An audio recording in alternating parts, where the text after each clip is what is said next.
ಎಲ್ಲರಿಗೂ ಶರಣು ಶರಣಾರ್ಥಿ. Welcome to my channel. ಇವತ್ತು ನಾನು ಪಾವ್ ಬಜ್ಜಿ ಮಾಡೋದು ಹೆಂಗಂತ ಹೇಳ್ಕೊಡ್ತೀನಿ ಬರ್ರಿ. ಇದು ಮಹಾರಾಷ್ಟ್ರದಾಗ ಭಾಳ ಫೇಮಸ್ ಐತಿ, ಅದನ್ನು ನೋಡೋಣ ಬರ್ರಿ. ಇದಕ್ಕೆ ಏನೇನು ಬೇಕಪ್ಪ ಅಂದ್ರೆ ಬಟಾಟಿ ಅಂದ್ರೆ ಆಲೂಗಡ್ಡಿ, ಟಮಾಟಿ, ಗಜ್ಜರಿ, ವಟಾಣಿ ಕಾಳು, ಬೀನ್ಸು, ಉಳ್ಳಾಗಡ್ಡಿ, ಹಸಿಮೆಣಸಿನ್ಕಾಯಿ, ಖಾರದ ಪುಡಿ, ಪಾವ್ ಬಜ್ಜಿ ಮಸಾಲ, ಅರಿಶಿಣ ಪುಡಿ, ಕಸ್ತೂರಿ ಮೆಂತಿ, ಅಲ್ಲ ಬೆಳ್ಳುಳ್ಳಿ ಪೇಸ್ಟ್, ಗರಂ ಮಸಾಲೆ, ರುಚಿಗೆ ಬೇಕಾದಷ್ಟು ಉಪ್ಪು ಮತ್ತು ಕೊತ್ತಂಬರಿ. ಈಗ ಮೊದಲು ಒಂದು ಕುಕ್ಕರ್ ತೊಗೊಂಡು ಅದ್ರಾಗ ಬಟಾಟಿ ಅಂದ್ರೆ ಆಲೂಗಡ್ಡೆ, ಇಲ್ಲಿ ನಾನು 2 ಆಲೂಗಡ್ಡೆ ತೊಗೊಂಡೀನಿ ರೀ. ಅದು ಒಂದು 5 ಜನಕ್ಕೆ ಆಗುವಷ್ಟು ಆಗುತ್ತೆ. ಬಟಾಟಿ, ಬೀನ್ಸು, ವಟಾಣಿ ಕಾಳು, ಗಜ್ಜರಿ ಇವೆಲ್ಲ ಹಾಕಿ ಸ್ವಲ್ಪ ನೀರು ಮತ್ತು ಒಂದು ಸ್ವಲ್ಪ ಉಪ್ಪು ಹಾಕಿ 5ರಿಂದ 6 ವಿಸಿಲ್ ಹೊಡ್ಸ್ಕೊಬೇಕು ರೀ. ಹೊಡ್ಸ್ಕೊಂಡಾದ್ಮೇಲೆ ಅದನ್ನು ಚೆನ್ನಾಗಿ ಸ್ಮ್ಯಾಶ್ ಮಾಡಬೇಕು. ಸ್ಮ್ಯಾಶ್ ಮಾಡಿಕೊಂಡು ಆಮೇಲೆ ಒಂದು ಬಾಣಲಿ ಇಟ್ಟು ಅದಕ್ಕೆ 3ರಿಂದ 4 ಚಮಚ ಬೆಣ್ಣೆ ಹಾಕಿ ಅದು ಕರಗಿದ ಮೇಲೆ ಹಸಿಮೆಣ್ಸಿಕಾಯಿ ಹಾಕಿ ಫ್ರೈ ಮಾಡಬೇಕು. ಮತ್ತು ಉಳ್ಳಾಗಡ್ಡಿ ಹಾಕಿ ಒಂದು 5 ನಿಮಿಷ ಫ್ರೈ ಮಾಡಬೇಕು.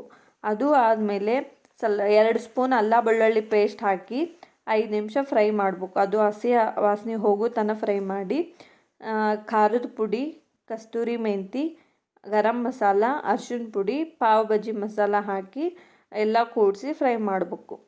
ಆಮೇಲೆ ಟಮಾಟಿ ಹಾಕ್ಕೋಬೇಕ್ರಿ. ಟಮಾಟಿನೂ ಒಂದು 5ರಿಂದ 10 ನಿಮಿಷ ಫ್ರೈ ಮಾಡಿಕೊಂಡು ಅದು ಆದಮೇಲೆ ನಾವು ಸ್ಮ್ಯಾಶ್ ಮಾಡ್ಕೊಂಡಿರ್ತೀವಲ್ಲ ಆಲೂಗಡ್ಡೆ, ಮೊದಲು ಕುದಿಸ್ಕೊಂಡು ಇಟ್ಕೊಂಡಿರ್ತೀವಲ್ಲ ಅದು ಆಲೂಗಡ್ಡಿನ ಹಾಕಿ ಫಸ್ಟ್ ಒಂದು ಸ್ವಲ್ಪ ಸ್ಮ್ಯಾಶ್ ಮಾಡ್ಕೋಬೇಕು. ಆಮೇಲೆ ಅದು ಗಟ್ಟಿ ಅನಿಸುತ್ತೆ ರೀ. ಒಂದು ಸ್ವಲ್ಪ ಗಟ್ಟಿ ಅನಿಸಿದಾದ್ಮೇಲೆ ಒಂದು ಅರ್ಧ ಗ್ಲಾಸ್ ನೀರು ಹಾಕ್ಕೊಂಡು ಫುಲ್ಲು ಎರಡೂ ಸೇರಿಸಿ ಚೆನ್ನಾಗಿ ಸ್ಮ್ಯಾಶ್ ಮಾಡ್ಬೇಕು. ಅದು ಕಾಳು ಏನೂ ಹತ್ತಬಾರ್ದು. ಗಜ್ಜರಿದಾತು, ವಟಾಣಿ ಕಾಳಿಂದಾತು ಅವು ಎಲ್ಲ ಸ್ಮ್ಯಾಶ್ ಆಗುವಂಗೆ ನೀಟಾಗಿ ಉಳ್ಳಾಗಡ್ಡಿನೂ ಸ್ಮ್ಯಾಶ್ ಆಗುವಂಗೆ ಸ್ಮ್ಯಾಶ್ ಮಾಡಿಕೊಂಡು ರುಚಿ ನೋಡ್ಬೇಕು ರೀ. ರುಚಿಗೆ ತಕ್ಕಷ್ಟು ಉಪ್ಪು ಹಾಕ್ಕೊಂಡು ಅದನ್ನೊಂದು 5ರಿಂದ 10 ನಿಮಿಷ ಬೇಯಿಸ್ಬೇಕು. ಆಮೇಲೆ ಅದಕ್ಕೆ ಸಣ್ಣಗೆ ಹೆಚ್ಕೊಂಡಿರೋ ಕೊತ್ತಂಬರಿ ಮ್ಯಾಲೆ ಉದುರಿಸಿ ಅದನ್ನು ಎಲ್ಲ ಮಿಕ್ಸ್ ಮಾಡ್ಬೇಕು ಚಲೋತ್ನಾಗೆ. ಯಾಕಂದರೆ ಕೊತ್ತಂಬರಿ ಫ್ಲೇವರ್ ಬಿಡ್ಬೇಕು ಅದಕ್ಕೆ ಅದನ್ನೆಲ್ಲ ಮಿಕ್ಸ್ ಮಾಡಿ ಅದ್ರ ಮೇಲೆ 1 ಸ್ಪೂನ್ ಬೆಣ್ಣೆ ಹಾಕಿ ಮುಚ್ಚಿಡ್ಬೇಕು.